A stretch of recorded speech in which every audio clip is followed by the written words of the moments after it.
Igual que l'equip d'en Joan Mármol es va imposar en el derbi gironí de la jornada. Sí, vam veure un partit diferent al partit d'anada. El Palamós va sortir en busca de la pilota i a dominar el joc, i ja ben aviat, al minut 6, a Kron, el central arribat al mercat d'hivern, aconseguia marcar el primer gol i després, seguidament, Jaume Duran, abans dels 15 minuts, posava el 2-0, un marcador que deixava les coses un pèl més difícils a la Jonquera, que va notar molt la falta de gol, perquè és tots aquests problemes que portem dient durant la temporada. Fixa't que sobretot això, al final el guió de la Jonquera es va trencar molt de pressa, perquè amb un 2-0, pràcticament amb un quart d'hora de joc disputat, això trenca l'esquema de la Jonquera i el seu plantejament defensiu i després buscant el gol. És el partit en el que li han marcat més gols a la Jonquera, pregunto? Sí. De totes maneres, Toni... Mai havia perdut per més de 2 gols, no? 2-0 era el màxim. Contra el Terrassa, precisament, o contra el Olot? I Toni Montero va estar molt bé. Aquí el 2-1. Isma retallava distàncies al minut 58 i Axel Bizueta introduïa els canvis que donaven més profunditat a la Jonquera.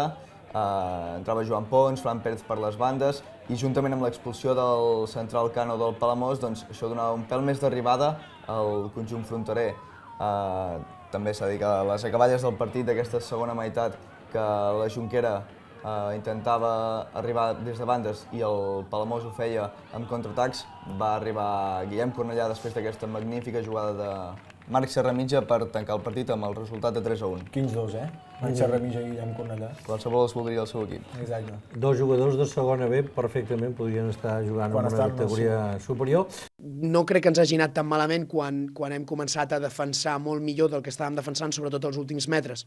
A partir del 2-1 i més després arrel de l'expulsió.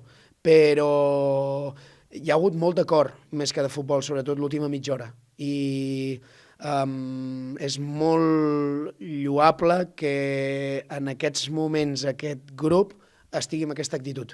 Molt. Crec que el partit de Castelldefels ens va fer moltíssim mal, moltíssim, i, bueno, 41 punts. Que quan al minut 14 o minut 15 et poses amb dos gols en contra, amb un 2-0 davant d'un Palamós en el seu camp, doncs evidentment se'n posa el partit molt complicat.